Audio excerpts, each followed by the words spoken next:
Sahabat Irman Hidayah, bayangkan detik-detik terakhir kehidupan, ketika dunia mulai menjauh, ketika suara-suara manusia memudar, dan ketika malaikat maut sudah berdiri di ambang pintu hati. Pada saat itu, tidak ada lagi pangkat, tidak ada lagi harta, dan tidak ada lagi gelak tawa yang mampu menolong. Yang tersisa hanyalah keadaan jiwa kita. Apakah ia bercahaya, ataukah ia gelap dan mengeras seperti batu? Renungkanlah, betapa pedihnya jika seseorang pergi dari dunia ini bukan sebagai ahli surga, tetapi sebagai ahli neraka. Sebagian ulama, seperti Imam Al-Ghazali, menyebut saat sakaratul maut sebagai fitnah terbesar dalam hidup manusia, karena pada detik itulah hakikat iman seseorang tersingkap tanpa bisa disembunyikan. Maka, di perjalanan panjang menuju akhir ini, mari kita buka mata hati, agar kita tidak termasuk golongan yang di akhir hidupnya dicabut nikmat hidayah, dicabut cahaya iman, dan dicabut kesempatan untuk kembali. Sekarang, mari kita simak ciri-ciri kematian ahli neraka, agar kita menjauh darinya sebelum terlambat. Sebelum kita lanjutkan, tolong tekan like dan subscribe untuk terus mendukung dakwah ini, dan tulislah amin di kolom komentar. Semoga Allah melindungi kita dari api neraka. Bismillah, mari kita simak. Assalamualaikum warahmatullahi wabarakatuh.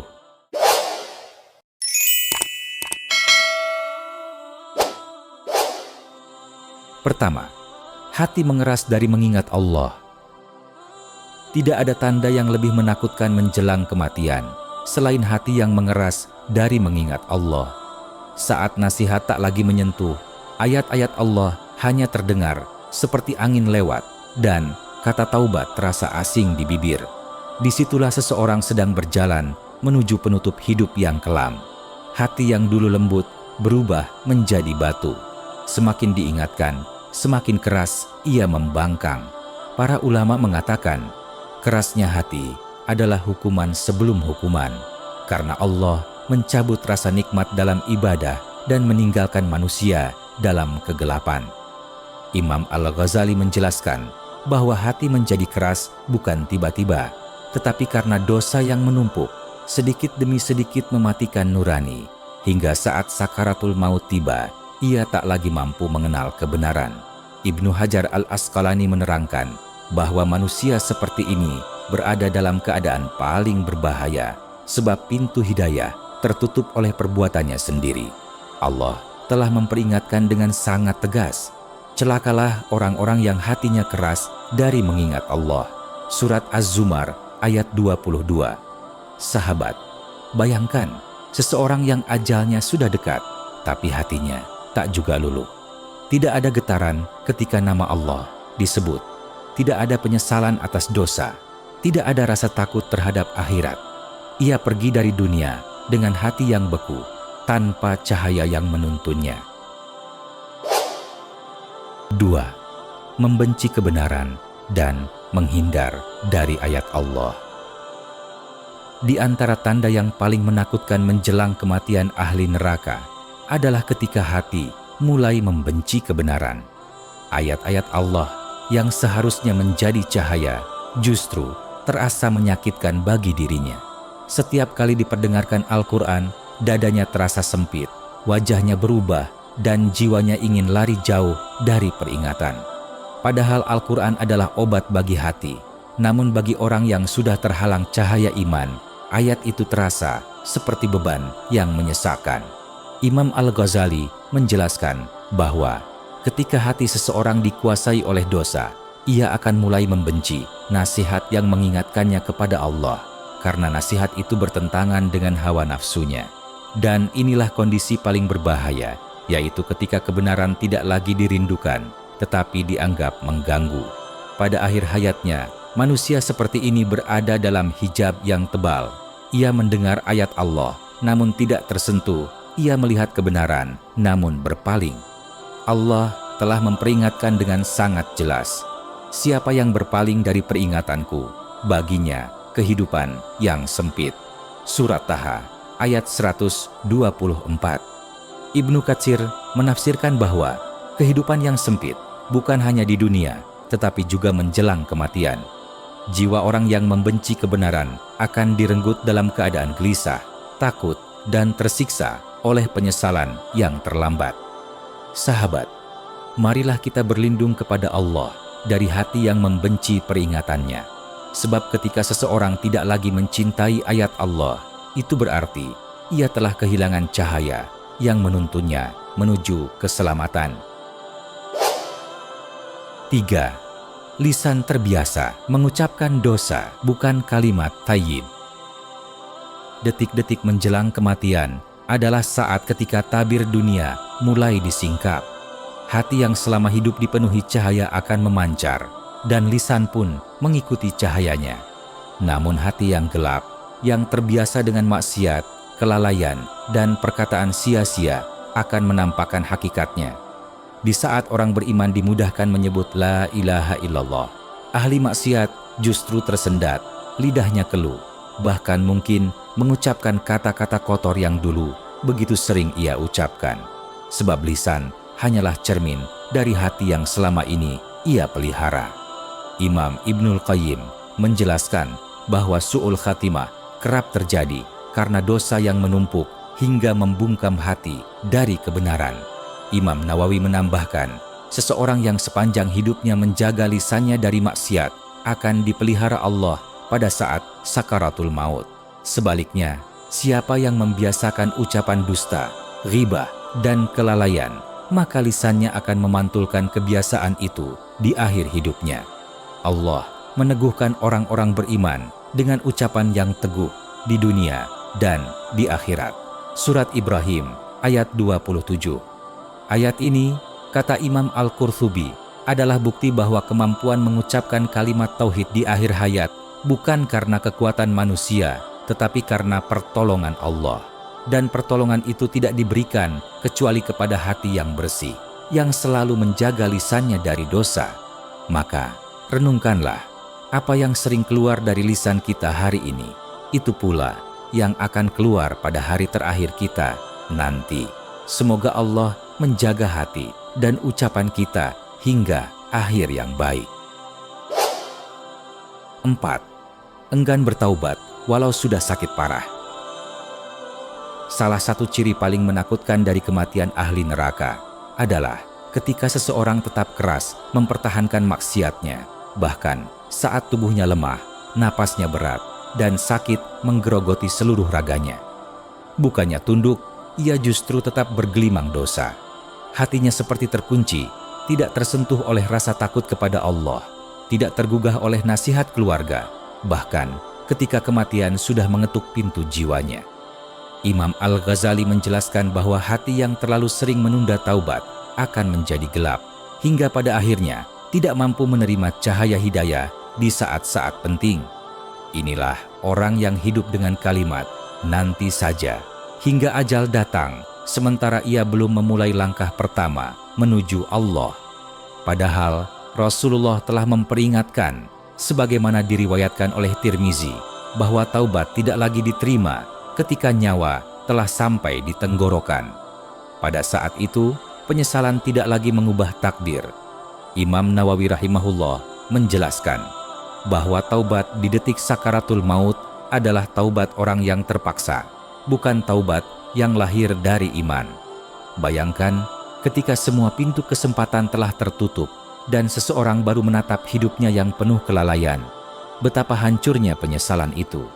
Semoga Allah melindungi kita dari hati yang menunda hidayah hingga tidak lagi diberi kesempatan untuk kembali. 5. Terus melakukan maksiat hingga detik terakhir. Sahabat, ada manusia yang hidupnya tenggelam dalam maksiat dan kematiannya pun tiba saat dirinya masih berlumuran dosa. Betapa mengerikannya ketika ajal datang bukan dalam keadaan taat, bukan dalam keadaan kembali kepada Allah, tetapi dalam kondisi sedang menantangnya. Para ulama berkata, husnul khatimah adalah karunia, dan su'ul khatimah adalah kehinaan yang datang karena kebiasaan buruk yang tidak dihentikan. Imam Ibnul Qayyim menjelaskan bahwa seseorang biasanya diwafatkan dalam keadaan yang paling sering ia lakukan. Jika ia terbiasa dalam ketaatan, maka Allah memuliakannya dengan kematian yang indah. Namun, jika ia hidup dalam maksiat, maka maksiat itu pula yang menjemputnya.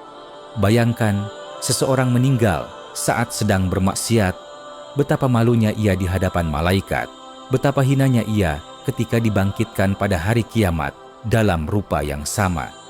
Rasulullah bersabda, seseorang akan dibangkitkan sesuai keadaan matinya.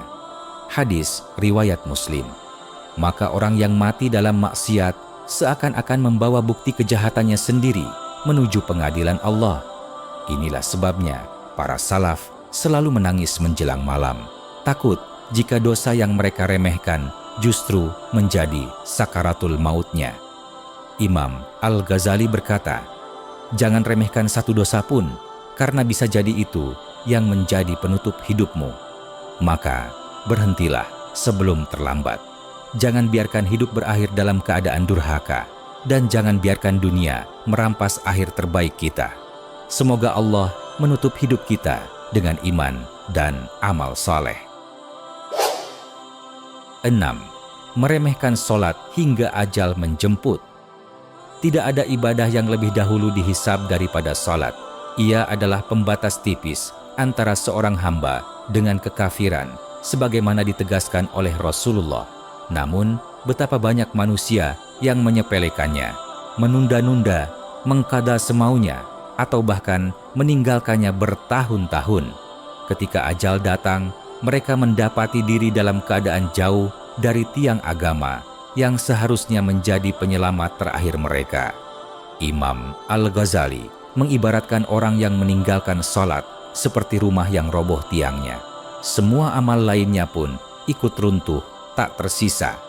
Ketika sakaratul maut mendekat, seorang mukmin biasanya merasakan ketenangan karena salat-salatnya menjadi cahaya yang menuntun.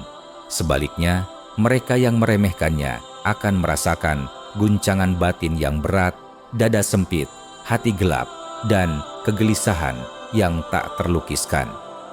Para ulama seperti Imam Nawawi menegaskan bahwa meninggalkan sholat tanpa uzur adalah dosa besar yang sangat dekat dengan su'ul khatimah. Allah sendiri telah mengingatkan kita lewat ayatnya, maka celakalah orang-orang yang lalai dari sholatnya. Surat Al-Ma'un ayat 4-5. Kecelakaan itu bukan hanya di dunia, melainkan juga di ujung kematian, ketika seseorang meninggalkan dunia tanpa pernah menjaga amanah terbesar yang Allah titipkan kepadanya. Sungguh, tidak ada yang lebih merugi daripada hamba yang pulang menghadap Rabb-Nya tanpa membawa salat yang lurus. 7. Gelapnya hati menjelang kematian. Ada saat di mana hati manusia mulai meredup. Perlahan cahaya iman yang dahulu pernah bersinar kini padam satu demi satu. Dan ketika ajal mendekat, gelap itu semakin menebal. Inilah keadaan yang paling ditakuti para ulama saat Allah mencabut cahaya hidayah dari seseorang. Imam Al-Ghazali menyebut bahwa hati yang gelap menjelang kematian adalah bukti berpalingnya rahmat Allah dari seorang hamba. Betapa ngerinya bila seseorang menghadapi sakaratul maut dengan hati yang mencintai dunia lebih daripada Rabb-Nya, sementara seluruh pintu taubat telah tertutup. Ia melihat akhirat, tetapi batinnya membencinya. Ia mendengar panggilan Allah, namun jiwanya berlari menjauh. Tidak ada ketenangan, tidak ada harapan. Yang ada hanya kebingungan, kesesatan, dan ketakutan yang memuncak. Dalam kondisi itu, sebagaimana firman Allah, siapa yang Allah tidak beri cahaya, maka tidak ada baginya cahaya. Surat An-Nur ayat 40. Ibnu Hajar menegaskan, hilangnya cahaya iman bukan terjadi tiba-tiba, melainkan akibat panjang dari dosa yang dibiarkan menumpuk tanpa taubat. Hingga di penghujung hidup, hati tertutup dari kebenaran, dan seseorang dibiarkan wafat dalam keadaan yang paling buruk. Sahabatku, ketika cahaya iman padam, seluruh amal tak lagi mampu menyelamatkan. Karena itu, mintalah kepada Allah agar Dia menjaga cahaya di hati kita sampai hembusan nafas terakhir. Jangan tunggu gelap itu menutup seluruh jalan pulang. 8. Penuh ketakutan ketika ajal datang. Di antara tanda paling mengerikan dari kematian ahli neraka adalah hilangnya ketenangan pada detik-detik terakhir. Saat ajal menghampiri, hati mereka diliputi rasa takut yang tak pernah mereka rasakan sebelumnya. Ketakutan yang menusuk, kecemasan yang mencekik, dan kepanikan yang mengguncang seluruh jiwa. Mereka merasa seakan dunia menyempit, udara menolak masuk, dan tubuh bergetar hebat, bukan karena sakit, tetapi karena kegelapan yang menjemput mereka. Para ulama seperti Imam Al-Qurtubi menjelaskan bahwa beratnya sakaratul maut bagi orang fasik adalah bentuk awal dari hukuman yang akan menyambutnya di akhirat. Roh mereka tidak keluar dengan lembut, tetapi dicabut seperti kain basah yang ditarik dari duri-duri besi, penuh rasa sakit dan perlawanan. Mereka melihat malaikat bukan dengan wajah cahaya, tetapi dengan rupa yang menakutkan, sebagaimana dijelaskan Allah dalam firman-Nya. Seandainya kamu melihat malaikat mencabut nyawa orang-orang kafir, memukul wajah dan belakang mereka. Surat Al-Anfal ayat 50. Pada saat itu, seluruh penyesalan meledak dalam dada. Namun, tak ada lagi jalan pulang. Itulah sakaratul maut yang keras, sakaratul maut yang penuh teror, awal dari perjalanan menuju tempat yang lebih gelap daripada malam, lebih panas daripada bara, dan lebih mengerikan daripada apapun yang pernah mereka bayangkan. 9. Penyesalan yang terlambat. Inilah momen paling menyayat hati dalam seluruh perjalanan hidup manusia. Ketika ajal datang, tirai dunia terangkat, dan seseorang melihat dengan jelas betapa sia-sianya hidup yang ia habiskan tanpa amal. Di detik itu, seluruh maksiat yang dulu terasa manis berubah menjadi bara yang membakar dada. Ia memohon, meratap, dan menangis. Ya Allah, kembalikan aku, walau hanya sebentar. Aku akan sholat, aku akan taat, aku akan berubah. Namun pintu itu telah tertutup rapat, dan tidak ada satupun yang dapat kembali ke dunia, meski memohon dengan air mata darah. Para ulama, seperti Imam Al-Qurtubi, menggambarkan ayat ini sebagai puncak penyesalan manusia, penyesalan yang tidak lagi bermanfaat karena waktu telah habis. Mereka melihat balasan dari amal yang selama ini mereka remehkan, dan mereka melihat akibat dari kelalaian yang dulu dianggap kecil. Namun, semuanya sudah terlambat. Malaikat maut tidak pernah menunda tugasnya, dan Allah tidak mengembalikan seorang pun yang telah sampai batas ajalnya. Ayat itu menggema seperti petir bagi hati yang lalai.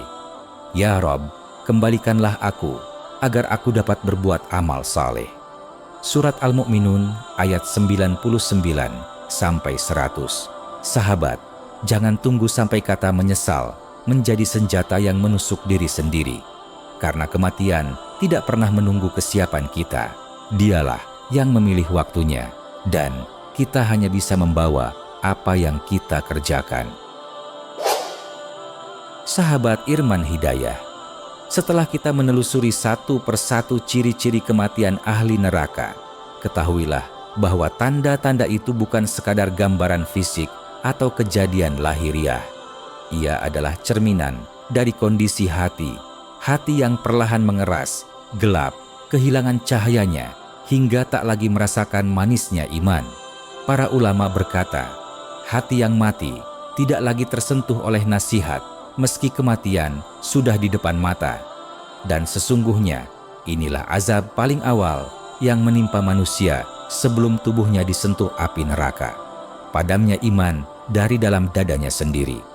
Karena itu, jangan pernah menunggu sakit untuk sadar. Jangan menunggu tua untuk kembali. Jangan menunggu kematian mendekat untuk menangis. Sebab taubat yang diterima adalah taubat yang dilakukan sebelum pintu itu tertutup. Imam Al-Ghazali mengingatkan, kematian tidak menunggu kesiapanmu, maka bersiaplah sebelum ia datang. Maka renungkanlah Jika hari ini Allah masih memberi kita waktu, itu bukan karena kita layak hidup, tapi karena Dia masih memberi kesempatan. Selagi hati masih bisa tersentuh, selagi lisan masih mampu beristighfar, selagi langkah masih dapat kembali, bertaubatlah. Jangan biarkan kita menjadi hamba yang menyesal di ujung hayat, ketika semua pintu telah ditutup dan hanya tinggal penyesalan yang tidak dapat ditebus. Semoga Allah melembutkan hati kita, menerangi jalan kita, dan mematikan kita dalam keadaan husnul khotimah. Amin. Ya Rabbal Alamin. Sahabat Irman Hidayah, apakah kamu merasa mendapatkan sesuatu dari video ini? Sekarang bantu kami dengan cara subscribe dan aktifkan loncengnya, agar tidak ketinggalan konten penuh makna dari channel Irman Hidayah. Tekan like dan tulis amin di kolom komentar. Semoga Allah mengampuni dosa kita dan keluarga kita, melimpahkan rahmat-Nya, serta menyatukan kita kembali di surga-Nya yang penuh kebahagiaan. Jangan lupa bagikan video ini kepada keluarga, sahabat, dan orang-orang yang kamu cintai, karena bisa jadi hidayah itu datang melalui tanganmu. Terima kasih telah menyimak hingga akhir. Wassalamualaikum warahmatullahi wabarakatuh.